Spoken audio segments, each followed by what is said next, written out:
अस्सलाम वालेकुम, मैं शारिक नक्शबंदी। आप देख रहे हैं एशिया एक्सप्रेस टीवी। आज महाराष्ट्र की दो अहम खबरों पर पहले बात करते हैं। सबसे पहली खबर पुणे से है, जहां पर बारिश ने कहर यानी तबाही मचाई हुई है। इस वक्त पूना एडमिनिस्ट्रेशन ने हाई अलर्ट जारी कर दिया है। पिछले 18 घंटों से मुसलसल जारी बारिश से आम जिंदगी मुतासिर होकर रह गई है। स्कूल और कॉलेजेस पूरी तरीके से बंद कर दिए गए हैं। एनडीआरएफ की टीमों के साथ साथ आर्मी को भी पूना में उतार दिया गया है, ताकि वो रिलीफ कामों में लोकल एडमिनिस्ट्रेशन को सपोर्ट कर सके। साथ ही साथ चीफ मिनिस्टर एकनाथ शिंदे ने यह हुक्म जारी किया कि हेलीकॉप्टर सर्विस को भी हमेशा तैयार रखा जाए। जब कभी भी जरूरत पड़ेगी, पूना वासियों की मदद के लिए हेलीकॉप्टर सर्विस भी प्रोवाइड की जाएगी। और अभी पिछले 18 घंटे से जारी मूसलाधार बारिश में अभी तक जानकारी के मुताबिक 4 लोगों की जान चली गई, जिनमें से 3 लोग तो ऐसे हैं जो बारिश के खैर से अपने ही ठेले को, अपनी दुकान को बचाने की कोशिश कर रहे थे, लेकिन बदकिस्मती से शॉक लगने से उनकी जगह पर ही मौत वाक़ई हो गई।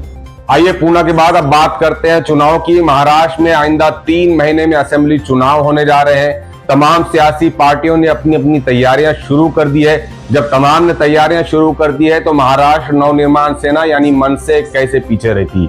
महाराष्ट्र नवनिर्माण सेना के फाउंडर राज ठाकरे ने मुंबई में आज अपने कार्यकर्ताओं से मीटिंग के बाद ये ऐलान किया कि वो महाराष्ट्र में 225 से 250 सीटों पर अपने उम्मीदवार उतारेंगे।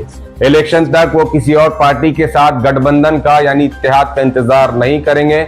उन्होंने अपने कार्यकर्ताओं से अपील की है कि वो काम पर लग जाए और तैयारी करे कि हम 225 से 250 सीटों पर कैसे इलेक्शन लड़ सके।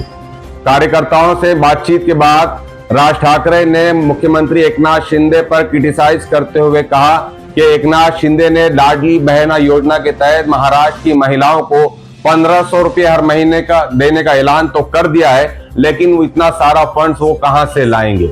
सियासी तज्जिया निगारों का यानी राजनीतिक विश्लेषकों का कहना है कि अगर राज ठाकरे महाराष्ट्र असेंबली चुनाव में मैदान में उतरते हैं, तो इसका सीधा नुकसान महायुति यानी शिंदे गठ और बीजेपी को हो सकता है, इसलिए कि राज ठाकरे को भी एक कट्टर हिंदुत्व हामी नेता के तौर पर महाराष्ट्र में जाना जाता है, और अगर वो असेंबली चुनाव में हिस्सा लेते हैं तो इसका सीधा असर महायुति के वोट बैंक पर पड़ेगा और इसका सीधा फायदा महाविकास आघाड़ी को होता हुआ दिखाई देगा। खैर, चुनाव को अभी 3 महीने बाकी है, लेकिन महाराष्ट्र में चुनावी समीकरण कभी भी बदल जाते हैं। सुबह वो एमएलए किसी एक पार्टी में नजर आते हैं, तो शाम होते होते वही एमएलए दूसरी पार्टी में दिखाई देते हैं।